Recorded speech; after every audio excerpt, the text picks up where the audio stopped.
At the beach, everyone is yelling at George to save the whale, as he has said he is a marine biologist. And his hopeful girlfriend Diane asks George to save the whale, whose breathing seems to be obstructed. Now the gang has assembled at a coffee shop, and Jerry and Kramer are waiting to hear this story as George arrives. So I started to walk into the water. I won't lie, boys, I was terrified.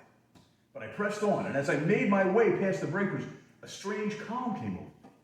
I don't know if it was divine intervention or the kinship of all living things, but I tell you, Jerry, at that moment, I was a marine biologist. George, I was just reading this thing in the papers. I It's know, amazing. I was just telling them the story. Come on, George, finish the story. The sea was angry that day, my friends. Like an old man trying to return soup at the deli.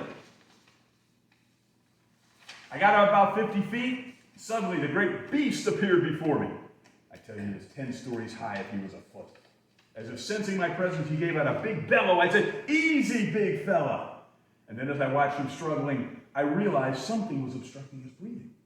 From where I was standing, I could see directly into the eyes of the great fish. Mammal. Whatever. Well, what did you do next? Then from out of nowhere, a huge tidal wave lifted.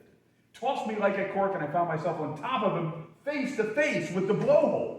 I could barely see from all the waves crashing down on top of me, but I knew something was there. So I reached my hand in, and I pulled up the obstruction. What is it, a Titleist? A hole-in-one, eh? Well, the crowd must have gone wild. Oh yes, they did, Jerry. They were all over me. It was like Rocky I. Diane came up to me, threw her arms around me, kissed me. We both had tears streaming down our faces. I had never seen anyone so beautiful.